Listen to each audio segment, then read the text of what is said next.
our beloved Boss Mike Cervera. Ang Vice Presidente, ipinagtanggol ang kanyang kaalyado. Wala namang problema siguro sa pag-share na. Kita nyo yung kanyang mga salita. Wala namang problema siguro, hindi ka pa sigurado, bobo. Bilang Vice Presidente, ikalawang mataas na leader ng bansa, dapat yung sinasabi mo, laging sigurado ka. Tandaan mo yan, buday. Kasi kung ganyan na ganyan ka lang, baka tumakbo na akong Vice Presidente. Kung one-on-one tayo, hindi ka mananalo sa akin eh. Di po ba mga kababayan ko? Eto na. Ang AI video in support of sa akin. Basta hindi ginagawang negosyo. Kita mo. Negosyo nyo nga yan eh. Di ba? Bayaran nyo yung mga gumawa niyan. Aminin mo na. Sinungaling ka talaga. Di po ba? Ito ang problema sa mga kampo ni Duterte. Lahat ng mga masasamang ginagawa nila, ibinibentang sa iba. Biruin ninyo, sino ba naman ang gagawa nun kung hindi yung kanilang mga nabayaran? Diyos ko po, aminin nyo na. Bistadong-bistado na kayo. Grabe kayo. Sa totoo lang, mga kababayan, no? Ang sarap pumanig sa mga to. Kapag pumanig ka sa mga to, sigurado, limpak-limpak ang salapi mo. Pero hindi naman kasi ganun eh. Hindi naman tayo nandito para sa limpak-limpak na salapi. Tama na mga kababayan na nanonood kayo. Okay na sa akin yun. Wag na yung mga nagtitrending, nagbabiral, humihingi pa ng pera sa inyo. Kapag ganon, ang vlogger nyo, kapag ganon ang vlogger nyo, iwan nyo. Yung vlogger nyo humihingi ng pera. Live. Putik na yan. Wag nyo hong gagawin yan. Kapag kaganon ho, hindi po yan para sa prinsipyo, kung hindi para pagkaperahan lang kayo. Diba? Pagkakaperahan lang kayo yan, mga kababayan. Iwan nyo na, maniwala kayo. Tuloy. Depende na lang. Kung walang hanggan talaga yung katangahan ninyo. Mga DDS. Kung walang hanggan yung mga katangahan ninyo at kamangmangan ninyo, go lang kayo. Diba? Parang yung naging idol na nila yung idol ni Kaaruba. Si Norman Mangusin ba? Yung pangit na nagpapanggap na Marcos na mukha namang kabayo.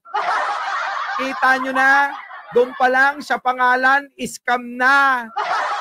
Marcos daw siya, pero yung mukha niya, parang mukha ni Amy na naaksidente ng 10 beses. Lang yang mukha yan. Di po ba? Yun na ho yung mukha ni Amy after 10 car accident. Di po ba? Yun. Tuloy. Kumbaga, if I were a social media, so I were a... Kita mo, nahihirapan ka. Bobo ka kasi.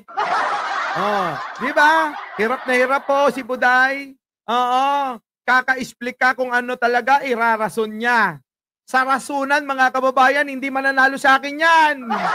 Maniwala kayo. Dalawa lang kami, one-on-one. Rason lang Pangangatwiran lang ang labanan. Naku! Isama nyo pa si Nognog na Libayan. Nandyan, Shoutout sa'yo.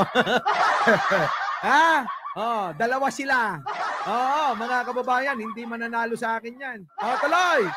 Social media account owner and gagawa ako ng AI to support a certain personality, walang problema doon kasi hindi ko naman siya ginagawang negosyo Hindi ko... Anong ginagawang negosyo? Binabayaran nyo. Ilan ang troll farm ninyo? Sige nga. Ilan ang mga trolls ninyo? Sige nga.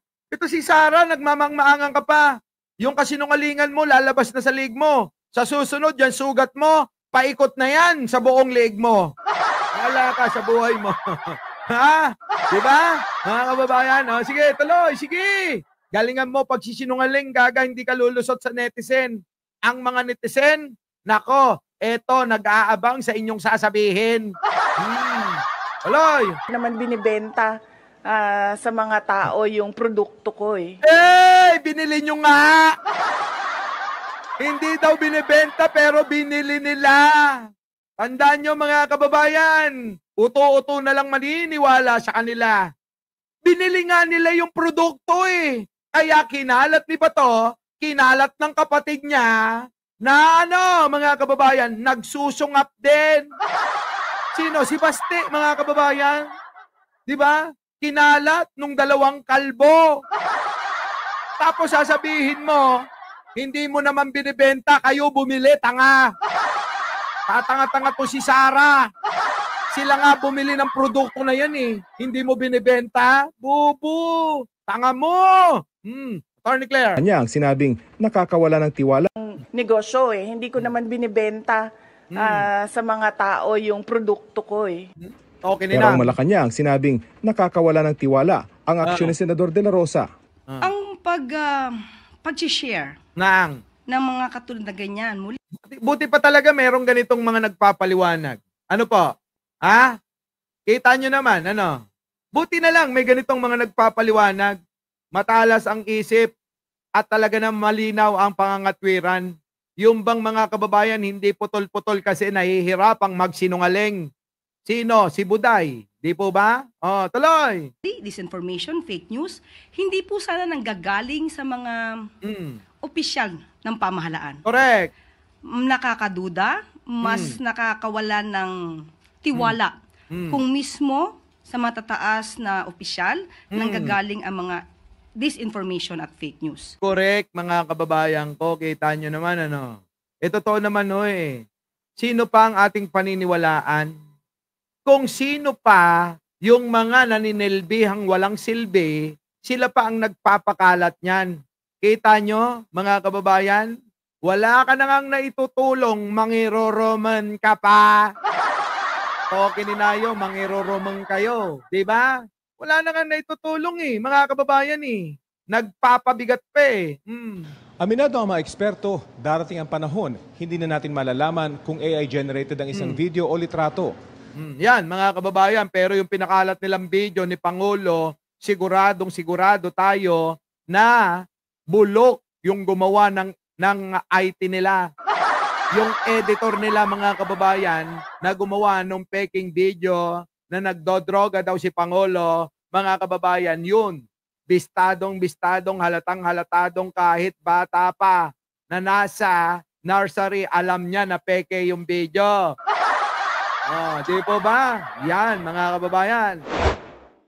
Our beloved Boss Mike, Boss Mike.